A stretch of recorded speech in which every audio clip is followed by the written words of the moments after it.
Next with us, Bill O'Reilly, personal story segment tonight. Is the American press essentially honest? Compelling question.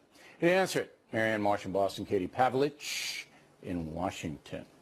What I noticed, Katie, was on the coverage of the Women's March, there wasn't a lot of criticism by the press, and some really ugly things were said. Horrible things, inappropriate things.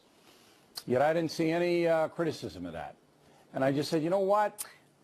If that had been said by conservative individuals, it would have been page one in every newspaper across the country. Am I wrong? You're not wrong. I mean, you have Madonna saying that she's thought a whole lot about blowing up the White House, and now the Secret Service is investigating her. I haven't seen a whole lot of coverage about that in the mainstream media, and if that was said about another president with a different political party next to their name, it would be front page news, and it should be, quite frankly. Yeah, but I don't think I don't think that's a serious investigation. I don't think Miss Madonna is going to be put in cuffs, and I don't even know if Miss Madonna knows. They're knocking on her door and asking some questions for sure. On. They take that pretty seriously. They want to know where she bought the hat.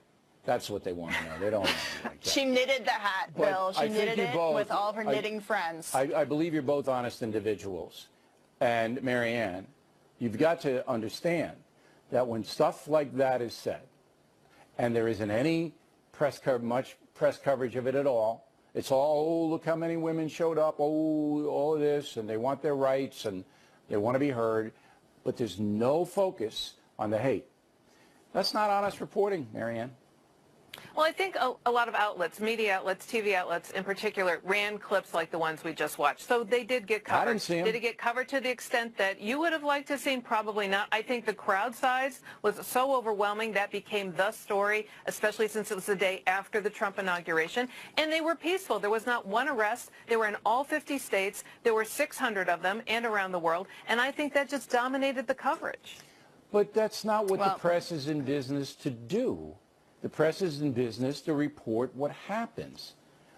Katie. Look, Bill, here's a good example. Look, on Friday, hundreds of thousands of pro-life Americans will come to Washington, D.C. from all over the place and march in the March for Life. That happens every year, and we don't hear about it. And that's another form of the media being dishonest. They cover the things they like to. They have a narrative that they like to promote. They look for conclusions before they look for the facts, which is exactly what we saw over the weekend with this tweet about the MLK bus being removed from the White House when it wasn't removed from the White House. And so we've seen this for decades, for years, quite frankly. And this is why the White House is actually changing the way that coverage is seen, by opening up the briefings to different reporters, by promoting different kinds of media, and by promoting conservative media, which at least is honest about where they're coming from in terms of their agenda. From them, but look, Marianne, what if there was a giant pro-Trump rally, and in that rally, a very famous person got up and said,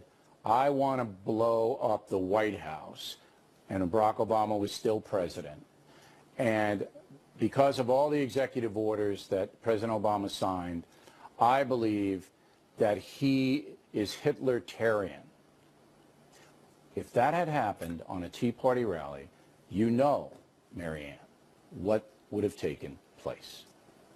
You're right, but I think we saw a lot of that during this last election. I think the real point here, Bill, is can the media do better? Yes, of course. I think standards have dropped, unfortunately, and you have so many media outlets out there now who don't practice any standards or very little or come from a very decided viewpoint. That's hurt everybody, and that's why we have debates now about fake news. We have debates about facts, which is even more troubling. But I think when you look at some of the things that have come up in the last few days, that the MLK bust was an error of omission. It and was, the reporter but apologized. it was an That's error understandable. made by a man. It was conclusion before facts. No, it was an error. Hold on, guys. It was an error of omission. The reporter apologized, and Sean Spicer accepted it. You have to look deeper.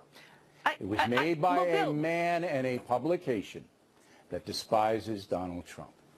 Bill, you can't have that standard and then not hold Donald Trump and Sean Spicer to the standard of errors of commission they committed on Saturday at the CIA. You can't justify bad behavior by pointing to other bad behavior. You can't have it both ways.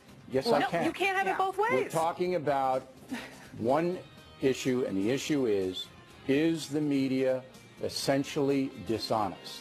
And the answer, And they need to hold everyone accountable. Yes, it is. Ladies, thank you. Water's on deck.